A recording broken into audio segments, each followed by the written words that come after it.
جاتا ہے اپنے والدین کی قبر پہ جاتا ہے یا کسی بھی فوت شدگان کی قبر پہ جا کے دعا کرتا ہے، کیا جو قبر میں موجود میت ہے اس کو خبر ہوتی ہے کہ میرے پیچھے کوئی آیا دعا کرنے کے لیے؟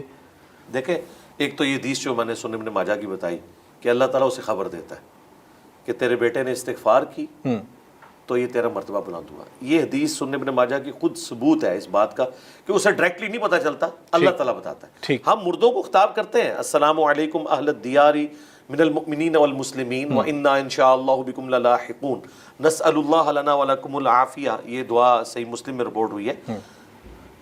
اہل ایمان کے لیے قبرستان جا کے دعا کرنا یہ اہل ایمان کا حق ہے کہ مسلمان اپنے فوت شدگان کے لیے ربنا اغفر لنا ولاخواننا الذین سبقونا بالایمان، اہل ایمان کی نشانی ہے کہ وہ اپنے مردوں کے لیے دعا کرتے ہیں جو پہلے ایمان کی حالت میں جا چکے، وہ آپ نے کرنی ہے. لیکن جو ہم یہ سلام کرتے ہیں، یہ سلام کا ان تک پہنچنا یہ برزخی موڈ ہے. اگر کوئی کہتا ہے یہ فزیکل پہنچنا ہے، پھر اس کا لازمی نتیجہ ہے کہ جب وہ وعلیکم السلام کہتے ہیں نا تو ہمیں باہر آواز آنی چاہیے.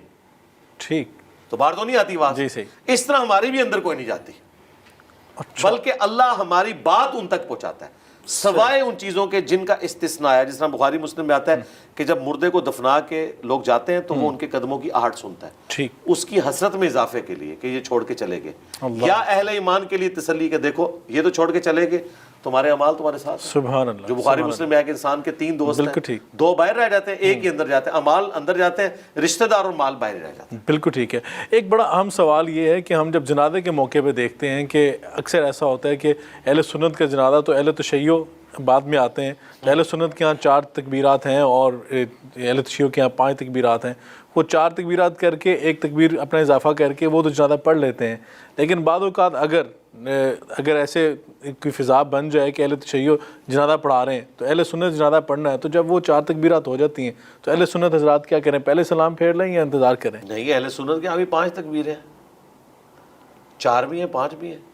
بخاری شریف میں 4 تکبیرات ہیں، مسلم شریف میں 5 ہیں.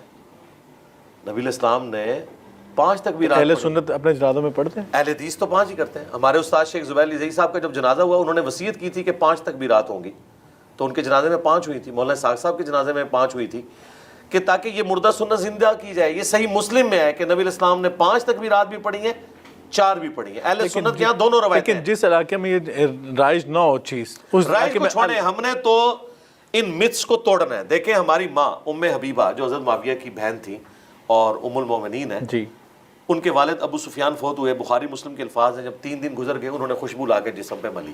اس زمانے میں عورتوں میں ایک رواج تھا کہ وہ رنگ دار خوشبو جسم پہ ملتی تھی. ٹھیک. تو لوگوں نے کہا آپ کا تو باپ فوت ہوا ہے. انہوں نے کہا میں نے اس لیے تو کیا ہے کہ نبی الاسلام نے فرمایا تھا جو عورت اللہ اور یوم آخرت پر ایمان رکھتی ہے اس کے لیے یہ چیز جائز نہیں کہ وہ 3 دن سے زیادہ سوگ کرے سوائے اپنے خاوند کے مرنے کے اوپر 4 مہینے 10 دن. تو میرا باپ مرا، آج 3 دن پورے ہوئے، میں نے اعلانیہ سوگ کے ختم ہونے کا اعلان کیا. حالانکہ یہ ضروری نہیں تھا. اللہ اکبر. یہ لوگ کہتے ہیں نا کہ انجینئر صاحب جان بوجھ کے اس طرح کی حرکتیں کیوں کرتے ہیں؟ ہم اس لیے کرتے ہیں تاکہ آپ کا دماغ کھولیں. یہ ہماری ماں کی سنت ہے. ہماری ماں کو کوئی ضرورت نہیں تھی کہ اپنے باپ کے مرنے کے 3 دن کے بعد وہ خوشبو ملتی یہ بتانے. لیکن یہ ایسی چیز، اگر وہ چیز بھی جائز ہے یہ بھی چیز جائز ہے. اگر یہ چیز کرنے سے معاشرے میں ایک نئی چیز، ایک نیا فتنہ جو ہے وہ فتنہ تو وہ ہے معاشرے کے اندر جن لوگوں نے دین کو بگاڑ کے داخل کیا. ہم نے اس کے خلاف کھڑے ہونا ہے، تب چینج آئے گی نا. دیکھیں یہ ہماری مجرمانہ خاموشی تھی جس نے دین کو آج اس حد تک پہنچا دیا کہ دین کو لوگ جو ہے وہ گمراہی سمجھتے ہیں اور گمراہی کو دین بنا لیا ہوا ہے. نہیں. اب دیکھیں جب جنازہ کے اختتام ہوتا ہے ہمارے یہاں جو سب کانٹیننٹ ہے پاکستان، انڈیا، بنگلہ دیش، یہاں پہ دونوں طرف سلام پھیرا جاتا ہے. حرمین شریف میں ایک طرف پھیرا جاتا ہے. تو اکثر یہاں پہ ہم دیکھتے ہیں جنازے پہ اگر ایک طرف سلام پھیر لیا جائے تو بعد میں پیچھے. جناب ہم نے تو اپنے سوا سارے پیچھے حنفی تھے، ہم نے ایک طرف سلام پھیر کے پورا بریف کر کے جنازہ اسی طریقے سے پڑھایا. کر لیں جو کچھ ہوتا ہے، کچھ بھی نہیں ہوتا بھائی. مجھے بتائیں جب یہ حنفی حضرات ہمارے حرمین جاتے ہیں تو امام کعبہ کو جا کے گریبان سے پکڑتے ہیں کہ آہستہ امین کہو، رفع دین چھوڑ دو، کرتے ہیں نا. تو ہمارا بھی رائٹ ہے کہ ہم لوگوں کو سنت بتائیں گے. یہاں پہ بھی میں سمجھتا ہوں اس میں اہل حدیث سے بہت بڑی مس ہینڈلنگ ہوئی ہے. اہل حدیث نے جو کمپرومائز کیا بعض چیزوں کے اندر وہ سنت پھر بیک فٹ پہ چلی گئی. لیکن سب نے نہیں. شیخ زبیر صاحب کے جنازے میں ایک سلام پھیرا گیا، مولانا اسحاق صاحب کے جنازے میں ایک سلام پھیرا گیا. ہمارے یہاں پہ ایک استاد غلام مصطفیٰ ظہیر صاحب جو شاگرد بھی شیخ زبیر صاحب کے، انہوں نے اپنے والد صاحب کا جنازہ رشتہ داروں کا پڑھایا, انہوں نے ایک طرف اسلام پھیرا. اہل حدیث عالم ہے, حالانکہ اہل حدیث بھی دو طرف پھیرتے ہیں, پوچھے وہ کہتے ہیں ہاں ایک طرف ہے, لیکن ذرا معاشرہ ہے, معاشرے کو چھوڑیں, معاشرہ اسلام تو خود معاشرے سے ٹکرانے آیا ہے, اور پھر مسلمان اس کے ساتھ. کل کو تو آپ یہ کہیں گے کہ معاشرے کی مت یہ ہے کہ آپ نے شادی شدہ جوڑے کو فلاں دربار کے اوپر لے کے جانا ہے, ہم کہیں گے بھائی نہ, یہ کام نہ کرو. ٹھیک, بھائی اسلام کیا کہہ رہا ہے, ہم نے اس کو دیکھنا ہے. بالکل ٹھیک. تو اس طرح کی چیزیں, ہاں اس میں آپ کے ساتھ ایگری کرتا ہوں, جہاں پہ دو رائے موجود ہوں وہاں پہ آپ ایک رائے کو اڈاپٹ کریں, لیکن سنت کو قتل کر کے نہیں. ٹھیک ہے, جس طرح عائشہ سے کہا نبی اسلام نے, بخاری مسلم میں, کہ اگر تیری قوم نئی نئی جالی سے نہ بھری ہوتی تو میں حتیم کو کعبے میں داخل کر دیتا. ٹھیک ہے جی, نبی اسلام نے حتیم کو باہر رہنے دیا, لیکن وہ باہر اس طرح کا نہیں ہوا, چھوٹی دیوار تو ہے نا, بالکل نشانی تو نشانی تو موجود ہے. اس طرح کا کمپرومائز تو ٹھیک ہے, لیکن لازم نہیں پکڑنا چاہیے, کبھی کبھی کر لینا چاہیے. ہاں, لیکن اس طرح کا کمپرومائز کرنا جس میں سنت چھوٹ جائے. مثلا ایک بندہ کہتا ہے میں نے رفع الیدین سے نماز نہیں پڑھنی کیونکہ میرے پیچھے سارے وہ ہیں جو رفع الیدین نہیں کرتے. بھائی آپ کیوں سنت چھوڑتے ہو؟ آپ کو تو سنت کے لیے کھڑے ہونا ہے. ٹھیک, اور آپ کو سچائی کے لیے کھڑے ہونا ہے, کسی کو تو رول ماڈل کے طور پہ کھڑا ہونا ہے نا. بالکل ٹھیک ہے. یہ بتائیں کہ جب جنازہ ہم پڑھتے ہیں تو نبی پاک نے فرمایا کہ ایک مسلم کا دوسرے مسلم پر جو حق ہے ان میں سے آخری حق ہے اس کا جنازہ جو ہے اچھی طرح پڑھا جائے. تو جب ہم لمبی دعائیں پڑھتے ہیں, کیونکہ اس کا آخری حق ہے وہ میت کا ہم جب ادا کرنے ہیں, اس کا حق ہے کہ اس کے لیے دعا کی جائے مغفرت کی, اپنے لیے تمام زندہ اور جو فوت شدگان ان سب کے لیے دعا اس میں ہوتی ہے. تو بعض کے اعتراض ہوتے ہیں اتنا لمبا جنازہ ہے, کیوں اتنا لمبا جنازہ کر دیا گیا؟ تو کیا ایک آخری حق ہوتا ہے, ہم وہ بھی دینے کے لیے تیار نہیں ہیں؟ دیکھیں ظلم کی انتہا ہے کہ جنازہ ہوتا ہے آدھے منٹ کا, دعا ہوتی ہے 5 منٹ کی, اور دعا وہ جو جنازے کے بعد جو ثابت ہی کوئی نہیں. تو دعا تو خود جنازے کے بعد کوئی دعا ثابت نہیں. دعا جو ہے وہ ابو داؤد میں آئی ہے کہ مردے کو جب دفنا چکو قبر پہ کھڑے ہو کے قبر کے سوالات کی استقامت کی دعا کرو. جنازہ خود دعا ہے, اس کے بعد کوئی دعا نہیں جو بعد میں ایڈ کر لی لوگوں نے. ایون فرض نماز کے بعد بھی جو دعا اجتماعی کی جاتی ہے ثابت نہیں, سنت اذکار ثابت ہے. جنازہ یہ آدھے منٹ کا پڑھتے ہیں, کہتے ہیں نہیں مردے کو نا جلدی دفنانا چاہیے. اگر جلدی دفنانا مقصد تھا تو بعد میں 15 منٹ کی دعا کیوں کروا رہے ہو؟ اس کی بجائے یہ دعا کرتے ہیں. مسلم شریف میں وہ ایک صحابی کتنی دردناک حدیث روایت کرتے ہیں, وہ کہتے ہیں ہمارا ایک ساتھی فوت ہوا, نبی اسلام نے اس کے جنازے کے اوپر دعائیں مانگی, اور ظاہر اونچی آواز میں مانگی. اونچی آواز میں بھی جنازہ ثابت ہے, آہستہ بھی. ٹھیک, یعنی دونوں طریقے سے پڑھا جا سکتا ہے. دونوں طریقے سے سنت ہے. تو اہل حدیث حضرات پڑھتے ہیں ایسے؟ جی اہل حدیث ہی پڑھتے ہیں اونچی آواز سے. نہیں آہستہ بھی پڑھتے ہیں؟ جی آہستہ بھی پڑھ لیتے ہیں, میں نے آہستہ بھی کئی جنازے پڑھے اہل حدیث کے. ٹھیک, آہستہ بھی پڑھ لیتے ہیں. اچھا, اب عرب میں تو آہستہ ہی پڑھا جاتا ہے نا, چونکہ عمومی عمل ہے. اونچی آواز میں بھی ہے, بخاری میں ہے کہ عبداللہ ابن عباس نے بلند آواز سے فاتحہ پڑھی اور کہا میں نے تمہیں بتایا کہ یہ سنت ہے.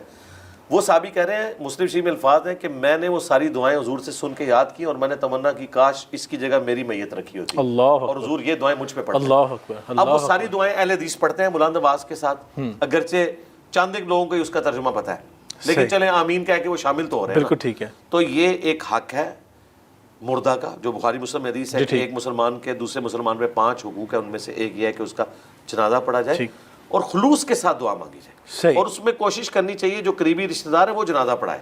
کرائے کے مولوی نہ بلائیں آپ. دیکھیں ایک بیٹے کو جو اپنے باپ کا درد ہوگا, یا ایک باپ کو اپنے بیٹے کا جو درد ہوگا, ایک بیٹے کو اپنی ماں کا جو درد ہوگا, وہ کسی دوسرے کو نہیں ہو سکتا. سب سے پہلا حق اس کے ولی کا ہے کہ وہ خود جنازہ پڑھائے. بالکل ٹھیک ہے. ہم تو اپنے اسٹوڈنٹس کو کہتے ہیں وہ خود جنازہ پڑھاتے ہیں, چھوڑ دیں اس میں داڑھی ہے نہیں ہے, یہ ثانوی چیز ہے, بالکل ٹھیک, کوئی اس سے تعلق نہیں ہے. یعنی کہ جنازہ پڑھانے والا جو ہے اگر وہ بیٹا ہے, اس کی داڑھی ہے نہیں ہے, تو وہ پڑھا سکتا ہے. دیکھیں عام نماز کے لیے بھی قرآن آنا شرط ہے, داڑھی کہاں پہ شرط ہے؟ 4 شرائط مسلم شریف میں آئی ہیں, قرآن کا علم, سنت کا علم, اس کے بعد ہجرت جس نے پہلی کی ہو یعنی دین میں جو سینئر ہو, اور اس کے بعد ہے عمر میں جو زیادہ ہو, اگر اس میں بھی برابر ہو. ٹھیک ہے, کہیں پہ نہیں آیا کہ اس کی داڑھی کتنی ہو نہیں ہو. سنت کے علم, قرآن کے علم کی بات آئی ہے. اگر آپ اس کو اس طرح ناپنا شروع کر دیں گے تو مجھے بتائیں ایک شخص نے داڑھی نہیں رکھی ہے اور سچ بولتا ہے, وہ زیادہ سنت کے قریب ہے بنسبت اس کے کہ جو داڑھی رکھ کے ممبر پہ جھوٹ بول رہا ہے. پھر تو ہم جمعہ بھی نہ پڑھیں ان کے پیچھے, بھی کمزوریاں سب میں موجود ہیں, ان چیزوں سے باہر نکلیں, جو بھی نماز پڑھائے اس کے پیچھے نماز. یہ بتائیے کہ میت کے فوت ہو جانے کے بعد اکثر رشتہ دار اکٹھے ہوتے ہیں, کوئی ایک دن مخصوص کر لینا کہ اس دن اکٹھے ہو کے سب آئیں اور ایک دوسرے کے ساتھ تعزیت بھی کر لیں, اور ایک دوسرے کے ساتھ بیٹھ کے کوئی وراثت کی تقسیم ہے وہ بھی کر لی جائے. تو کسی دن کو مخصوص کر لینا اور اس دن اکٹھے ہو جانا اور وہاں پہ بیٹھ کے واعظ و نصیحت کر لینا, اس کی گنجائش نہیں ہے؟ جو اس طرح کی واضح نصیحت ہے وہ تو میت کے اوپر ہے جنازے کے وقت، وہ آپ کریں. اس کے بعد تیجا 40واں جمعراتیں یہ تو کسی کے ہاں بھی ثابت نہیں ہے، لوگ دیکھا دیکھی کر رہے ہیں سارے. ٹھیک. جو وراثت کی تقسیم ہے وہ تو قرآن میں رپورٹ ہوئی ہے، ظاہر ہے وہ تو آپ نے ایک آرگنائز طریقے سے خاص ایک دن مخصوص کر کے کیا جا سکتا ہے وراثت کی تقسیم کے لیے. بس جب رشتہ داروں کا کٹ ہو کہا جائے کہ اس میں تو دور ظاہر دور سے کریں آنا گے ہے کہ بجائے اس کے کہ ایک بندہ فلاں دن آ رہا ہے ایک فلاں دن آ رہا ہے وہ تو کر سکتے ہیں. دیکھیں وہ جو مینیجریل ایشوز ہیں وہ تو آپ کر سکتے ہیں، لیکن یہ جو ایکٹیویٹی ہے، یہ والی ایکٹیویٹی کہ آپ نے اصالہ ثواب کے لیے لوگوں کو اکٹھا کر کے قرآن خوانی کروانی ہے. تو نبی اسلام کی 3 بیٹیاں فوت ہوئی ہیں، جوان شادی شدہ، آپ نے اپنے ہاتھوں سے دفنائی ہیں. نہ تو کسی کا مزار بنوایا ہے، نہ کسی کو آرگنائز طریقے سے تیجا 40واں 10واں کیا ہے. یہی تو چیزیں ہیں جو دین کے اندر خود سے لوگوں نے داخل کر دی ہوئی ہیں. باقی جو آپ کے مینیجریل ایشوز ہیں وہ تو پھر کورٹ میں بھی معاملات بعض اوقات چلے جاتے ہیں، ٹھیک. وکلاء کو بھی بلانا ہوتا ہے، وہ ایک اور چیز ہے. ٹھیک. جس چیز کو آپ دینی ایکٹیویٹی کے طور پر اسٹیبلش کریں گے آرگنائز طریقے سے اجتماعی طور پہ، اس کا قرآن و سنت سے ثابت ہونا ضروری ہے. بالکل. ادروائز دین میں